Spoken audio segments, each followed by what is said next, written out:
Thank you.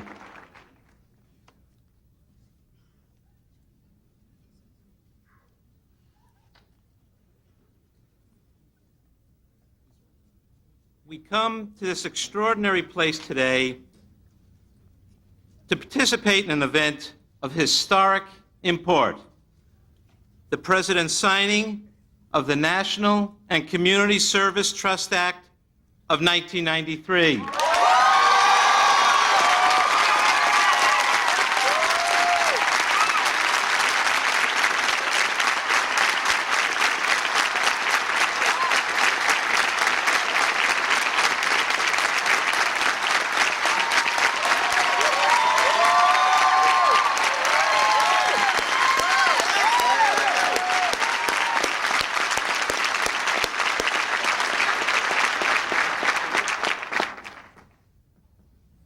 The National Service Program we celebrate is bold and new, but is also built on the bedrock of history. It's fitting that we gather under a tent like this today.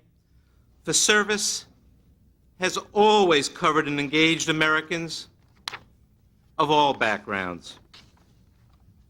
We honor today all of the service heroes, the famous and the unsung, who've come before us, those who represent our nation's largest voluntary organizations, those who have labored for VISTA,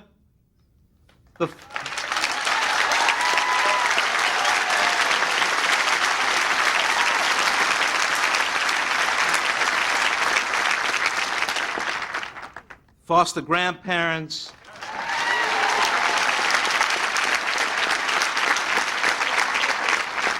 RSVP,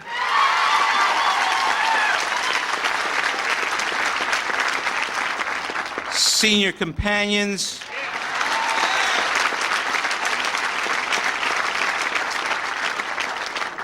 the Peace Corps,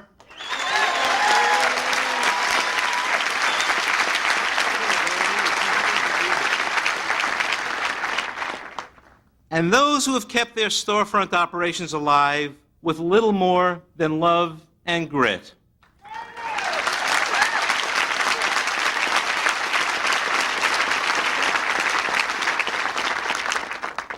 We're also joined today, as we have been throughout this journey, by cabinet members, senior-most officers of our military services, heads of several of our agencies, as well as some of our nation's most honored educators, foundation directors, together with some of America's most successful athletes, business people, all of whom we consider to be founding shareholders of the new Corporation for National Service.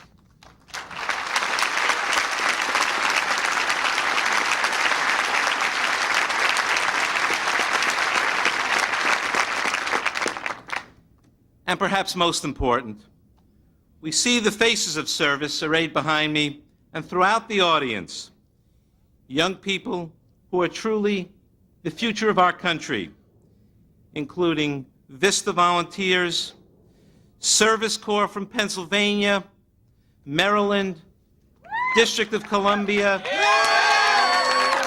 and Boston City Year.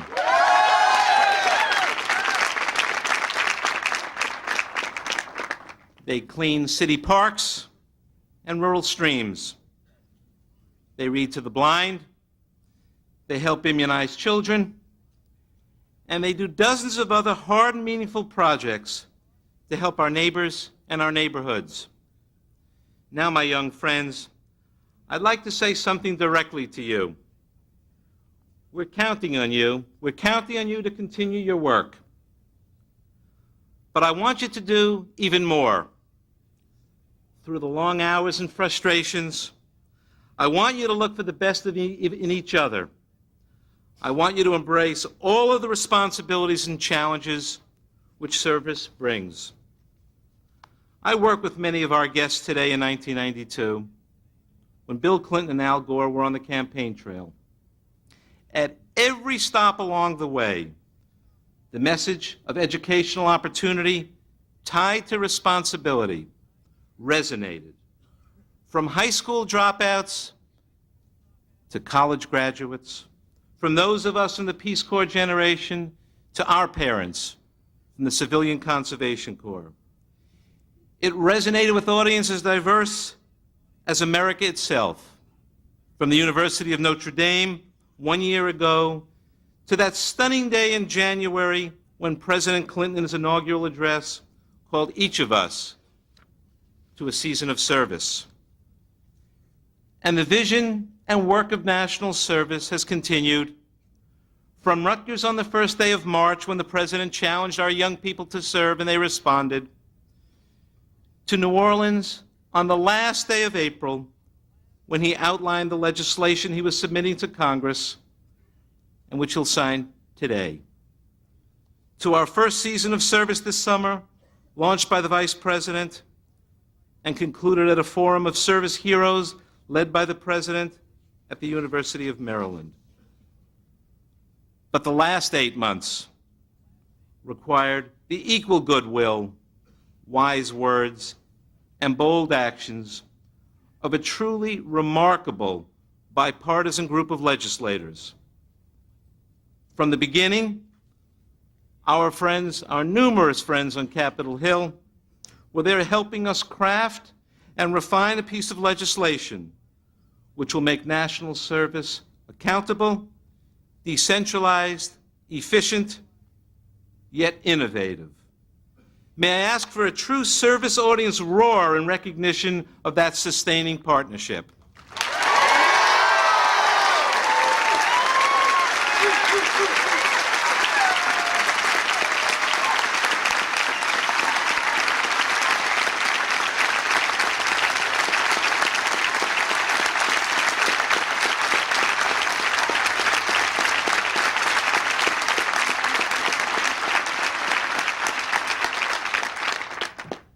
And beyond the hoopla, beyond the compromises, and beyond the speeches, there have been thousands who have worked their hearts out for today. Today is a day for enormous pride. Just a distant dream to a handful of visionaries a few years ago, national service is now a reality. But frankly, it's also a day of humility, to say once again how much we owe to those who've come before us and to those far from the legislative arena in Washington who believe in what we are doing and who are doing what we believe in.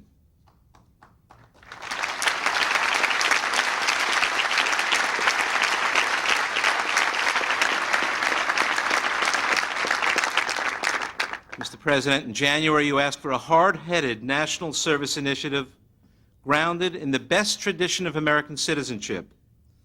The program you're assigning today takes a major step toward that goal.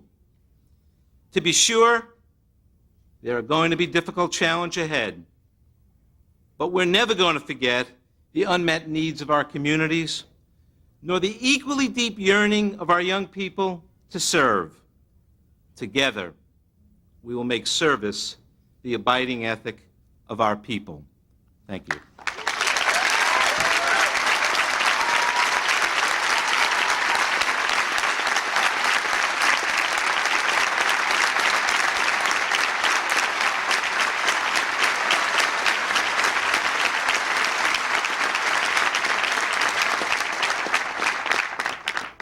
Mr. President, ladies and gentlemen, our journey to this bill signing was guided by two extraordinary people, two extraordinary congressional committee chairmen who will join us on the podium now. I have the honor of introducing and asked to join us now Senator Edward M. Kennedy and Chairman Bill Ford.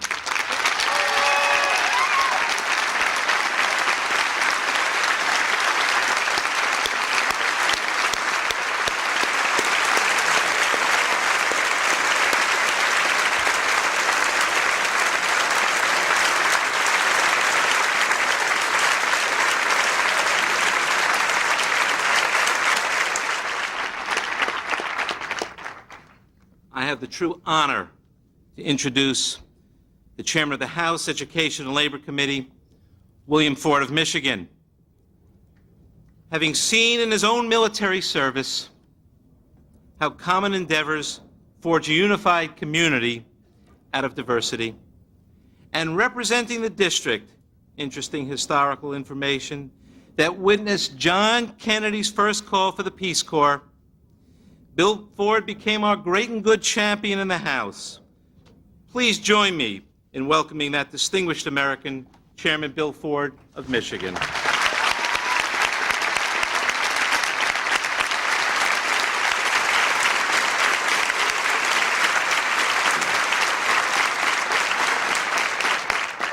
Thank you very much, Eli. Mr. President, Mr. Vice President, our colleagues and all of the distinguished guests here, and especially the distinguished guests up behind us, this is an exciting moment for all of us. One of the exciting attributes of national service is what it will do for the confidence of participants who otherwise would have little chance either to serve or to attend college. For my generation, our service was in World War II.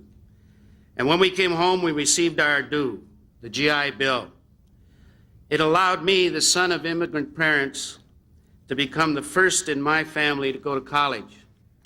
As chairman of the Committee on Education and Labor, it has been my privilege and my responsibility to help ensure that young Americans today have the same opportunities that were afforded to me. Mr. President, thanks to your vision of national service, today we will extend that opportunity to a new generation. It is an opportunity to help improve the lives of individuals and then to reap the rewards. These rewards include a heightened sense of self-confidence, a knowledge of the wider world, and an education. And I expect that when many national service participants get to college and find themselves amongst peers who will have come from more privileged backgrounds, who perhaps have gone to prestigious prep schools, they will react as I did when I got to college on the GI Bill, when I said to myself, hey, I'm as smart as these guys, I can make it. That's right. Mr. President,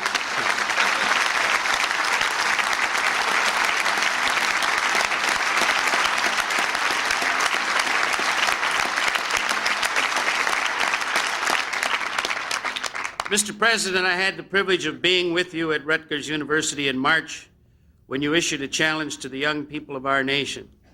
You said, and I quote, I want to make this summer a summer of service, when young people can not only serve their communities, but build a foundation for a new national effort. And you created a summer of service program in which 1,800 young people assisted children in 17 communities across the country. It is my pleasure to introduce two of these fine young people who are with us today, who answered your call at Rutgers and joined your summer program. They want to tell you how you challenged them. Let's all please welcome Richard Riggins from Washington, North Carolina, who served with Ohio Wesleyan University, and Derek Gottfried from Warren, New Jersey, who served with the Newark program. Richard and Derek.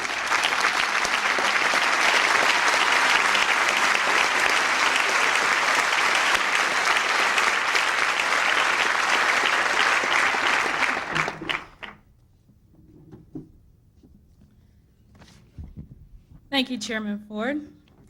Mr. President, my name is Richard Riggins, and last March, while watching the last part of your CNN news brief of your Rutgers challenge to get young people involved in national service, you piqued my attention.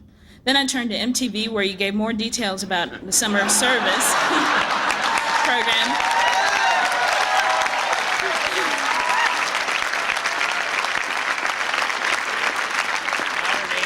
And exactly how someone could get involved. And I was excited at the prospect of advancing my community service to national service. It has always been instilled in my upbringing that service is important, and my commitment began at the age of 13.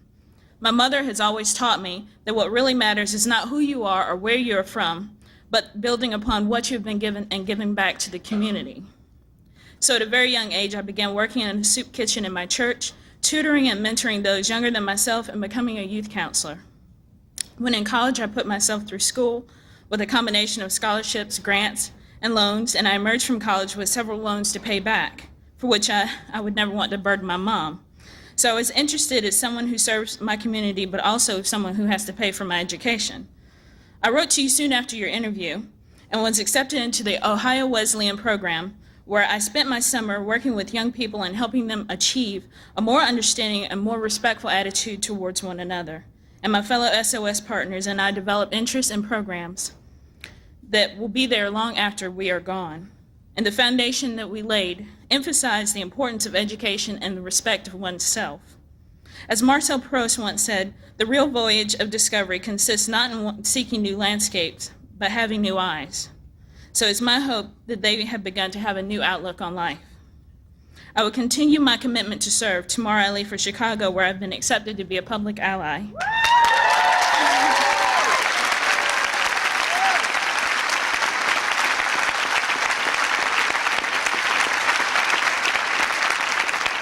And I will be working with Chicago area Girl Scouts. Mr. President, I want to tell you that I was challenged by my summer experience, and I think I made a difference in some young people's lives. But the real challenge and what really matters is not just a good service program, but a lifetime of commitment to service.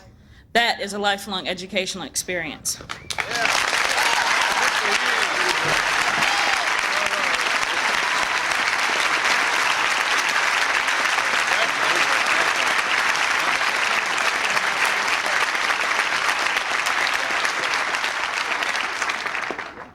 Hello, my name is Derek Godford.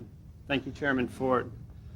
Mr. President, at the time of your speech at Rutgers last March, I was in Japan looking for a job. I'm an international relations major from Boston University, where I graduated in 1992. After college, I was very eager to work in my field and had been spending months looking for a job in my home state of New Jersey before I went to Japan. My college years were heavily financed by my student loans, and the repayment of which began immediately after I graduated. I was finding job hunting in my chosen area even more frustrating in Japan. On the morning of March 2nd, I was watching Japanese television, another frustrating experience in itself, when I saw you at Rutgers, which is near my home. You were saying something to a huge crowd of college students, but I couldn't make it out over the Japanese voiceover. When I returned to my parents' home in New Jersey several days later, my mom had saved the paper from your appearance because she thought I might be interested in your challenge. In fact, she was excited about it, and my mother's a school teacher who would have loved to apply for summer of service. And I understand now she could apply to your new program, and I'm going to tell her when I get home. I had never written to a president or a public official in my life, and the only person I really write to is my grandmother, and frequently at that. So. But I couldn't remember any time when anyone famous had actually asked my generation to do something so directly. And I wrote to you, quite frankly, because I was looking forward to summer work, and I was anxious to have my loans paid off. And it sounded like an adventure, and it certainly was. I got my application out, and by the end of June, I was working long, hard hours at Aspira in Newark. Aspira is an organization that promotes education in the Latino community across the country. Many of us organized summer activities for the children that included starting sports programs, cultural programs, and computer programs. We also spent considerable time one-on-one mentoring and role modeling. I had done service activities at Boston University and its Community Service Center, but I had never had such an intense and rewarding experience as this summer.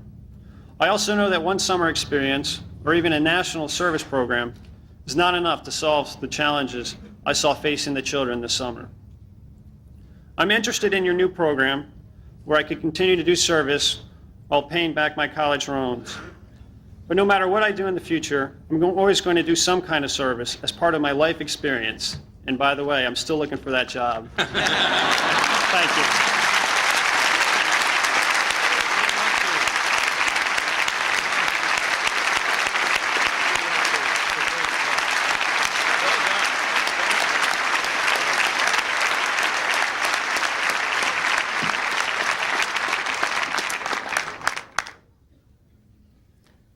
For me and those of my generation, indeed, for most anyone living in America during the second half of the 20th century, one family has represented the essence of service in the national interest.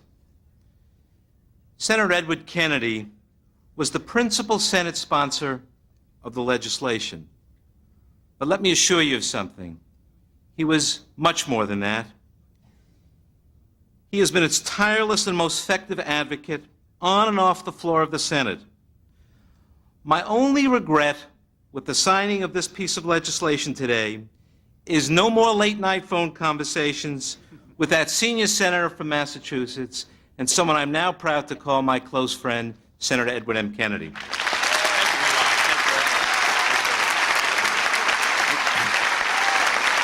Thank you, Eli, very much for your. Thank you. Thank you. Thank you. Thank you. Thank you. Thank you very much, Eli Siegel, and my colleagues in the Senate, Republican colleagues here. I want to commend President Clinton for his leadership on this landmark legislation and for giving it the high priority that made prompt action by Congress possible. Few goals are more important than finding more effective ways to encourage more Americans to participate in meeting the challenges facing our communities and country. The signing of this legislation is an important milestone in that effort. National and community service is one of the best investments we can make for the generations to come.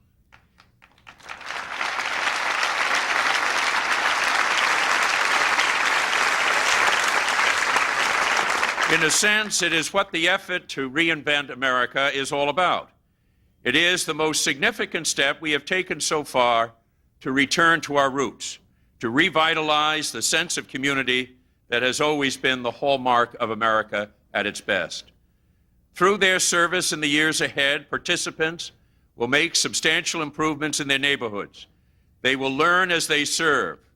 They will acquire leadership skills, and in doing so, they will be making a difference in countless ways in states and local governments, nonprofit organizations, schools, law enforcement agency, environment, and the private sector. Community service, working together, helping others is not a new idea. It is the essence of democracy. America was founded on the concept that free people working in common for the common good can survive and prosper. And from the first settlers to the first astronauts, it's been the secret of America's success. Throughout our country, our greatest resource has always been our people. The challenges we face today are no greater than those previous generations faced, but we have lost something they had, the sense of community that enables us to master any challenge.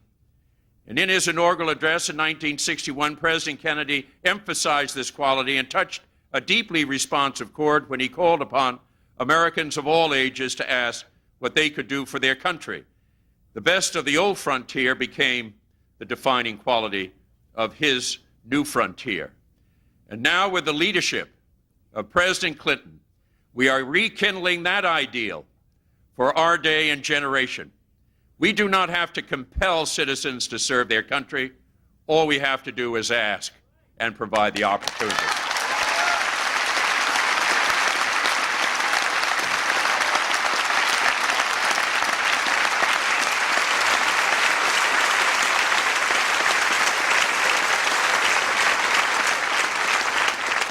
In a sense, the passage of this legislation marks the end of the me era in our national life and the beginning of a new era. The beginning of a new era in which the best American values are once again guiding our national spirit. Americans of all ages, from grandparents to grandchildren, can benefit by participating in community service. It's a lifelong value to the young. They will learn the ideal of service in their youth, and they will keep it and live it all of their lives. So it's especially gratifying that this legislation emphasizes the opportunities for pupils in elementary and secondary schools. And it's my privilege now to introduce an extraordinary young person who has done just that. A fifth grader from the inner city Blackstone School in the South End of Boston. She was involved in service learning projects last year, and she liked them so much, she's participating again this year. She has created a peace garden in a vacant lot across from her school, organized a can drive for a community food bank, and participated in an oral history project to build community identity. And by helping others, she has helped herself as well, learning valuable skills in art, math, and writing. And I'm honored to present to her now Priscilla Aponte. Priscilla?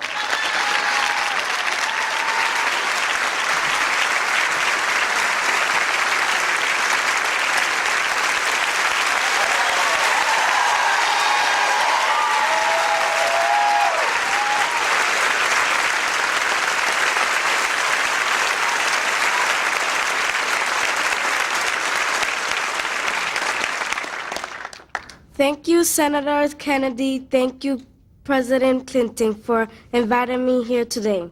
My name is Priscilla Ponte. I am 10 years old and attend the Blackstone Public Elementary School in Boston.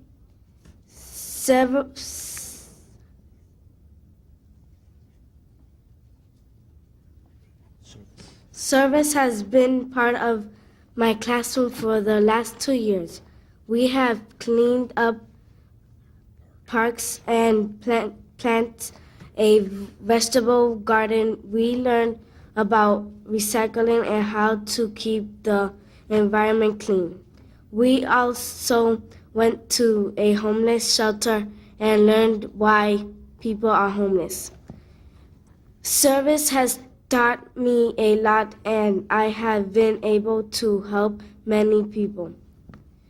When I am older, I would like to continue doing service. I want to go to college and be a doctor.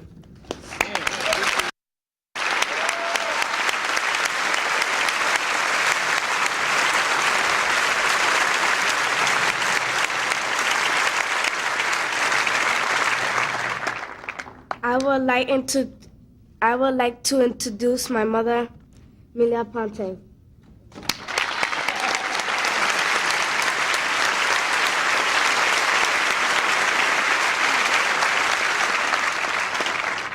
And say hello to my dad, Luisa Ponte, and my sisters, Damaris, Sarah, and Rebecca. Thank you very much.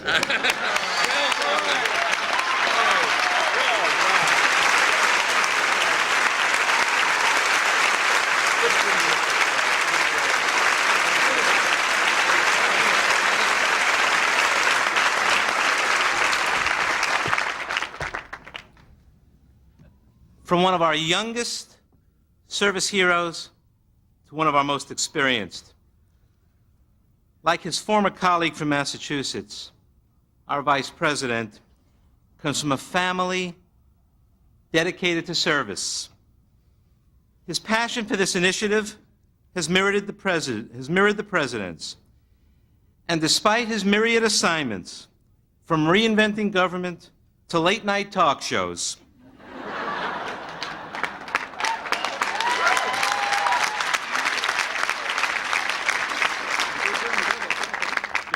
Vice President Gore has been there for national service, speaking from the heart around the country, cajoling his former colleagues, offering wisdom and insight all along the way. Please welcome the Vice President of the United States, Al Gore. Thank you. Thank you.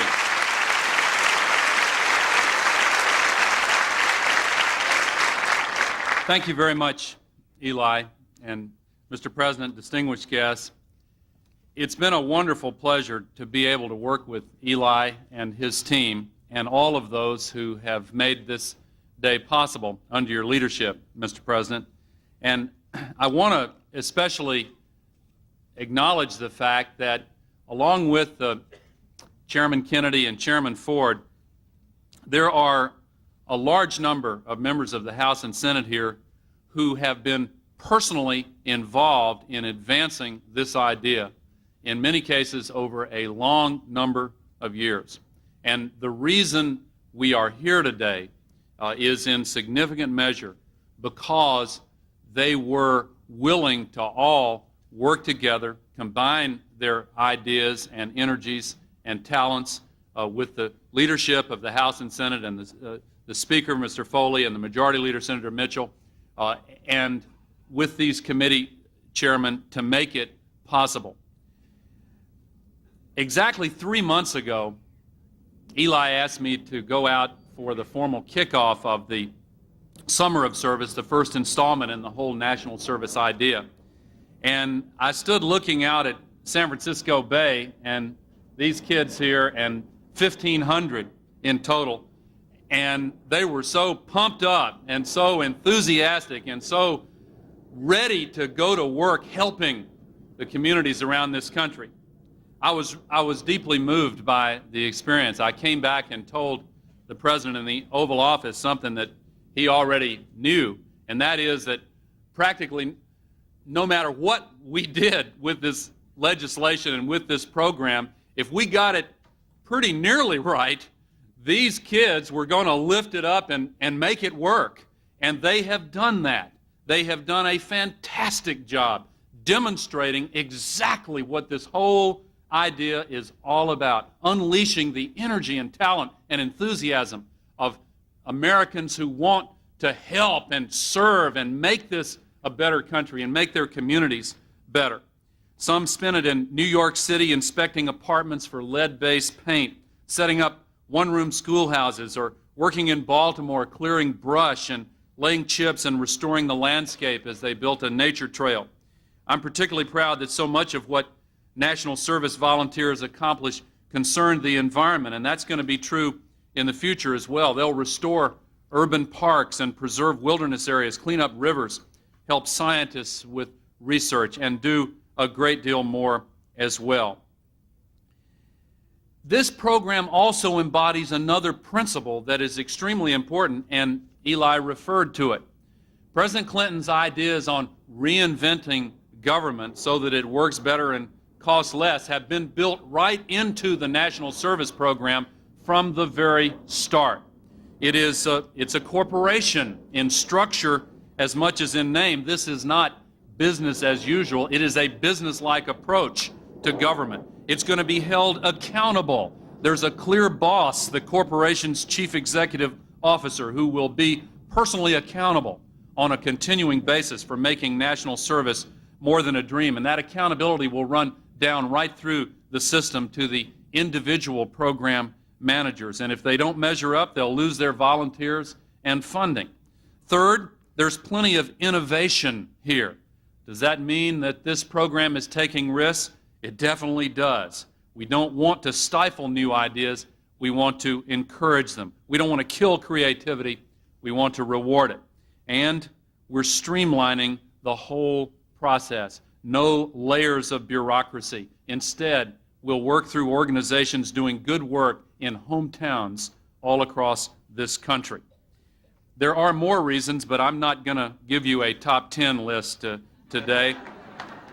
I just want to say before I close that I see Sarge Shriver over here, and I remember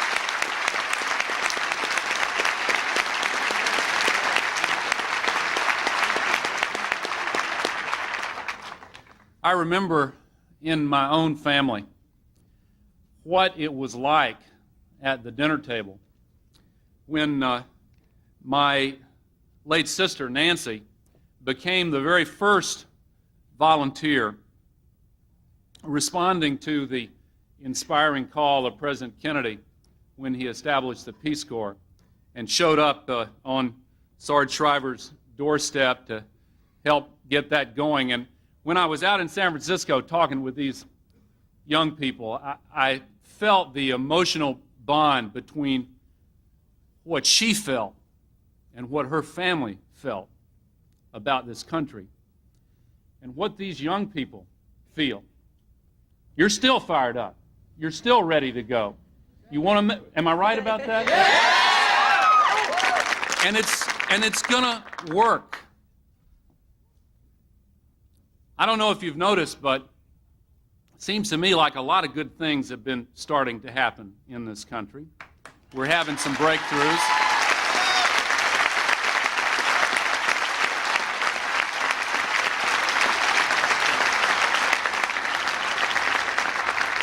The other day, I was reminded by someone of a quotation from the philosopher in ancient times in China, Lao Tzu, who said, "The mark of true leadership is that when accomplishments take place, the people will say, 'We did this ourselves.'"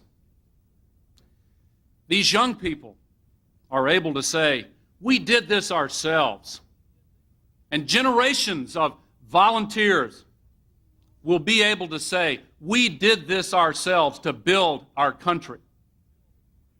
And the true leadership that has made this day possible and this program possible has come from the President of the United States, Bill Clinton.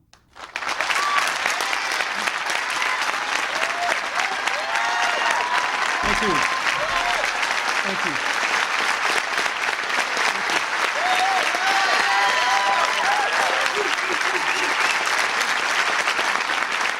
Thank you very much. Thank you. Thank you.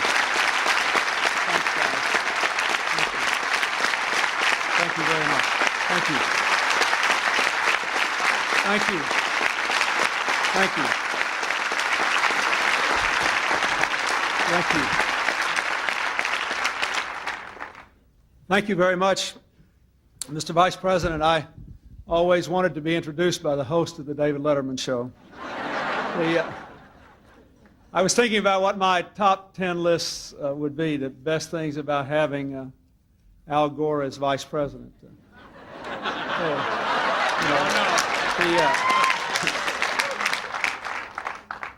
He educates me on things great and trivial.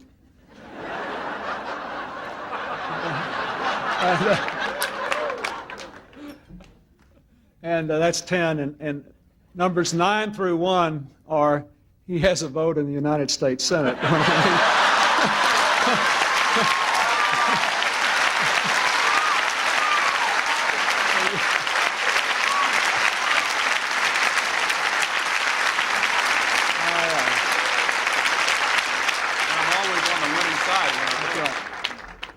So he said, and I'm always on the winning side when I vote. That's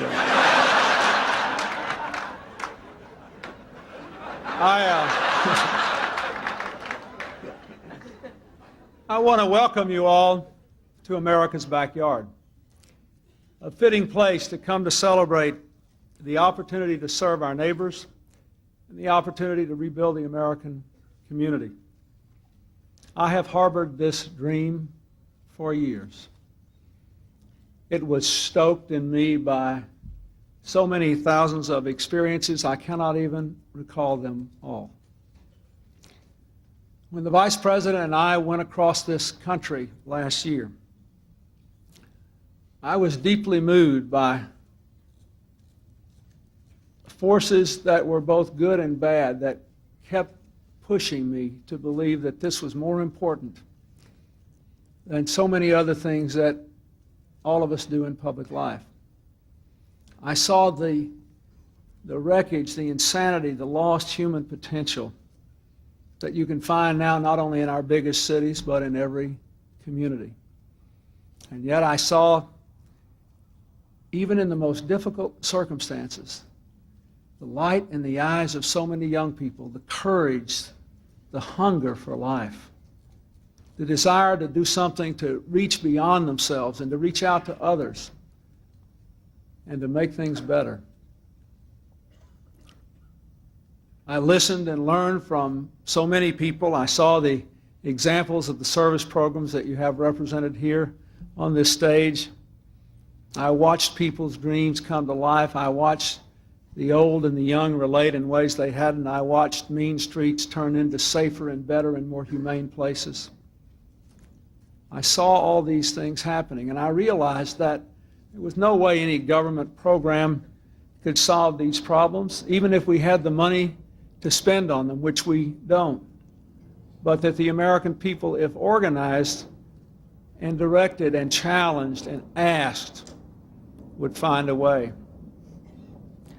I am in debt to so many people, all of whom have been at least referred to, but I would like to say a particular word of thanks to those who sponsored previous legislation on a more limited basis. I want to say a special word of thanks to the Republicans and the Democrats who joined together in the Congress to make sure that this would know no party and that we would somehow reach beyond the normal debate and dialogue to unify this country, starting with the Congress.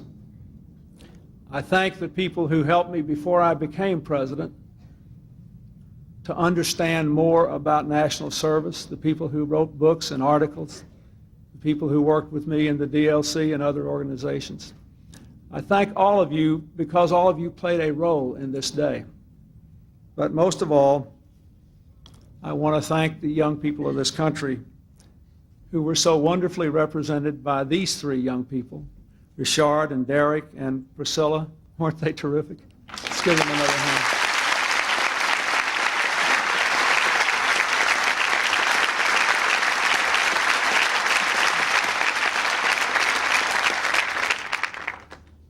I don't believe there was a stop on our bus tour across the country when the Vice President and I didn't mention our commitment to national service.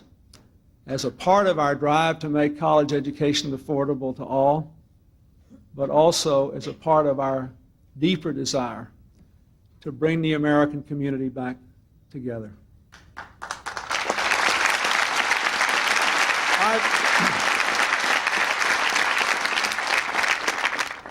I have to say a special word of appreciation to Eli Siegel. A man,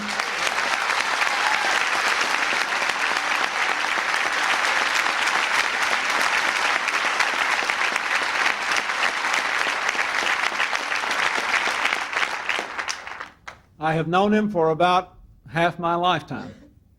I can still remember when we were young with the dreams and the enthusiasms that these young people on this stage have today. I could not have known when we first met in our attempt to do the best we could by our country so long ago that someday we would be standing here on this stage to do this. But I know this national service bill and this project would not be in the form it is, and we would not be here celebrating today in the way we are if it had not been for his brilliant, dedicated leadership, and I thank him for that.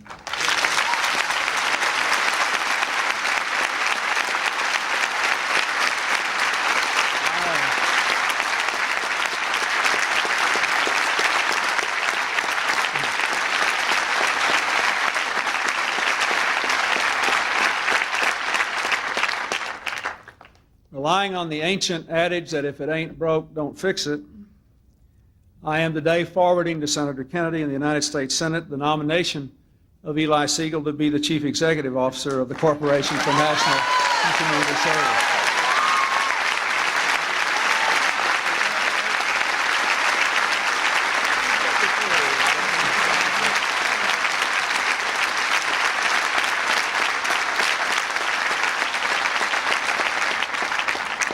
I also want to acknowledge, as has already been referred to, the roots of our history in all this day, and people who have contributed to this day because of what they did in their time. Twice before in this century, Americans have been called to great adventures in civilian service. 60 years ago, in the depths of depression, Franklin Roosevelt created the CCC and gave Americans the chance not only to do meaningful work so that they could feed themselves and their families, but so that they could build America for the future. And down to this day, there is not a state in this country that is untouched by the continuing impact of the good work done by the people who labored in the CCC.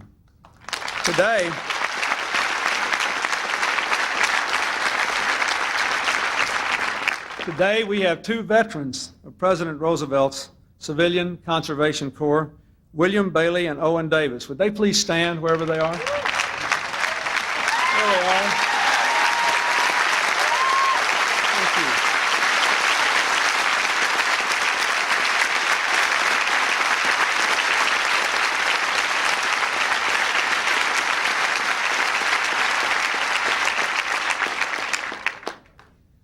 It is with special pride that I will use President Franklin Roosevelt's pen set with which he signed nearly every piece of legislation as president to sign our bill here today.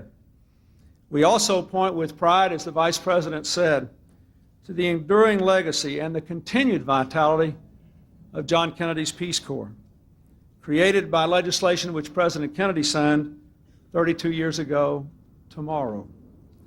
I want to acknowledge, as the Vice President did, the wonderful work of Sergeant Shriver, not only as the first director and guiding spirit of the Peace Corps, but for what he did with the VISTA program. And I want to acknowledge, thank you.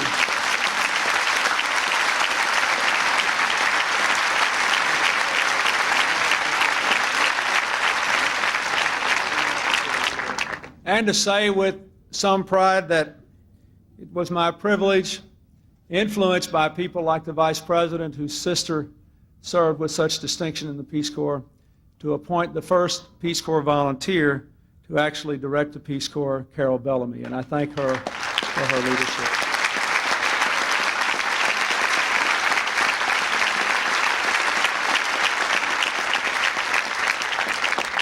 Thanks to the generosity of Sergeant Shriver, I will also use the pen President Kennedy used 32 years ago to sign the Peace Corps legislation to create a new National Service Corps for America. We will call it AmeriCorps.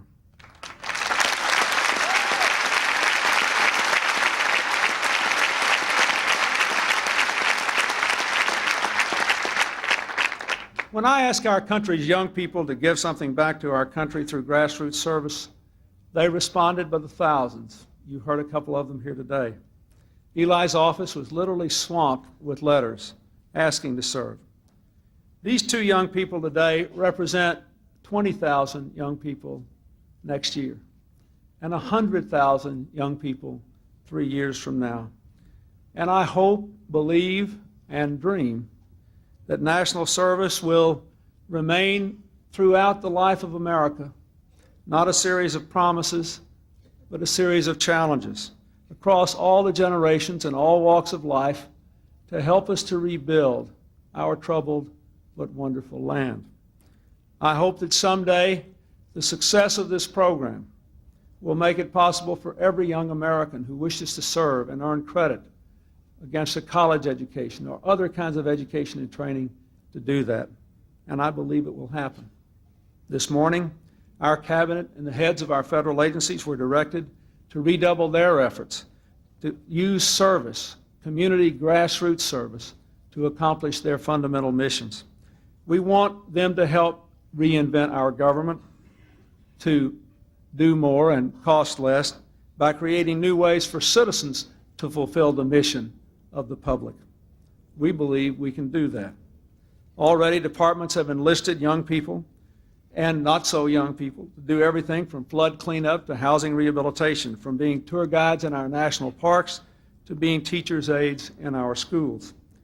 In the coming months, we will also challenge states and nonprofit organizations to compete for AmeriCorps volunteers. We'll ask our friends in higher education, in the foundation world, and in business to continue their leadership in the growing movement of national service. But beyond the concrete achievements of AmeriCorps, beyond the expanded educational opportunities those achievements will earn, national service, I hope and pray, will help us to strengthen the cords that bind us together as a people, will help us to remember in the quiet of every night that what each of us can become is to some extent determined by whether all of us can become what God meant us to be.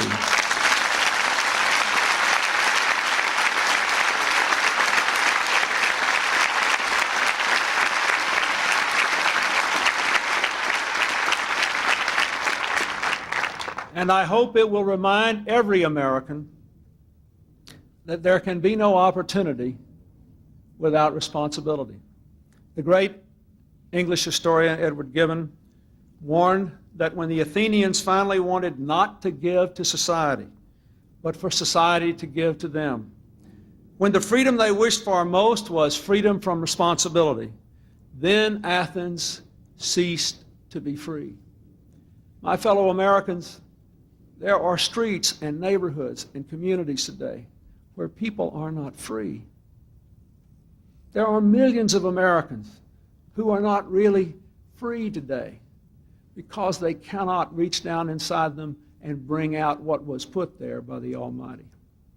This National Service Corps should send a loud and clear message across this country that the young people of America will preserve the freedom of America for themselves and for all those of their generations by assuming the responsibility to rebuild the American family.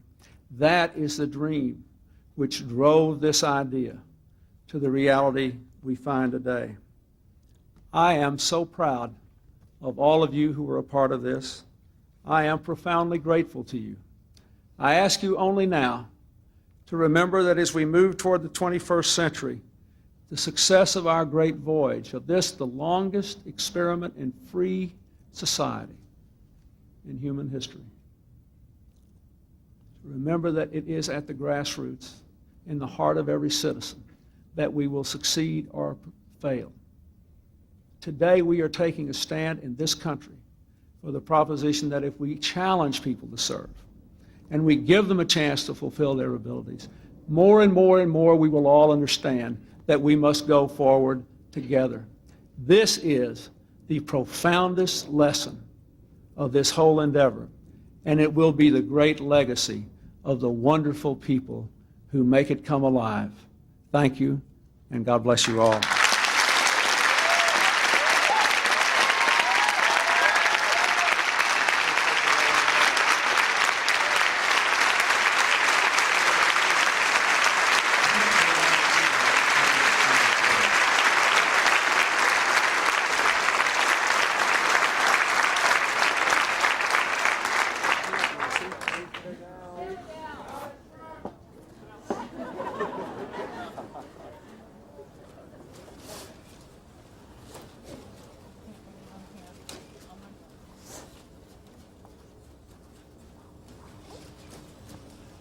Belly.